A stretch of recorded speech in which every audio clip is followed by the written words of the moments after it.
Remembrance Day. And as a retired member of the Canadian Forces, this makes me pretty sad. Thank you for inviting me to be here as your speaker once again. Last year, I wasn't able to.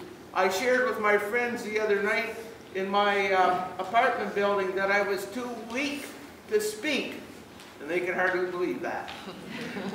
Those of you that know me know I chatter all the time. And thank you to Mr. Pearson for filling in for me last year. You did an excellent job. Bless you, my friend. And so once again, we come to the month of November, where we celebrate Remembrance Day. We honor the men and the women who bravely gave so much to gain freedom for so many in so many countries. And I'd like to say thank you to all the students and the teachers for your presentations today. They were wonderful. They had an awesome message. And I think we're the ones that should go into politics to bring the message of peace to men and women around the world. And so thinking of our Canadian soldiers, and when I say Canadian soldiers, that includes the RCAF, the Air Force, the Army, and the Navy.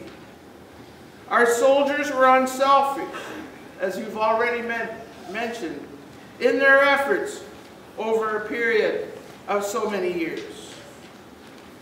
Those who were not killed in action came back home to Canada, suffering lifetime injury, pain, and bad memories.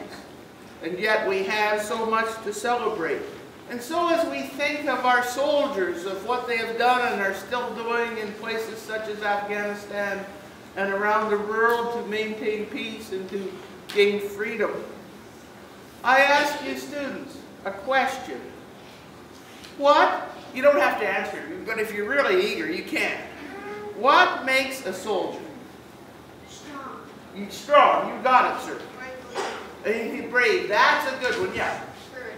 Courage. You know what? Those are the three words that I had. We're on the same page, aren't we? And that's how we think about soldiers. And I also believe a soldier is a hero. As you've mentioned, a soldier is brave. He possesses the quality of courage and valor and strength. And in classes, I understand over the past few days and weeks that you've been talking about and sharing about heroes and bravery, right? Yes. Well, allow me just for a little bit to reflect on one of my own heroes, and I brought his picture here today. You might not have heard of him, you might not be able to see it too good, but some of the teachers and your parents might have heard of him in the news, General Romeo Dallaire. He was a very high-ranking soldier, and he took what we call a contingent of soldiers over to a little country in Rwanda, which is in the middle of Africa and has no borders onto the sea, and that it's more or less isolated. It's very small, and in the 1990s, he fought very hard to protect the people, to gain medical help for them, human rights, and so on. He was the same as I am, a peacekeeper.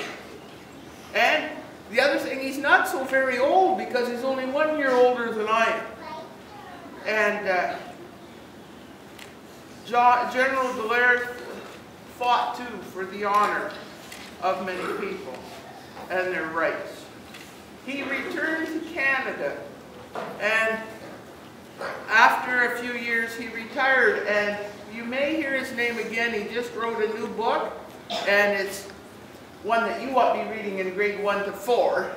Probably hard enough for me to read it in retirement. But he talks about different things, and he's also a member of our upper house in our parliament in Ottawa. He is a senator.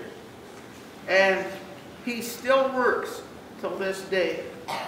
And so what does that have to do with us at Jubilee School, students and that, as we remember those that have gone before us? They shall grow not old, as we that are left grow old. Age shall not weary them, nor age shall not weary them. And my memory's gone. Nor the years condemn.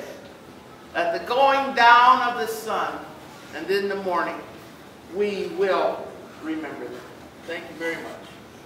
God bless you all.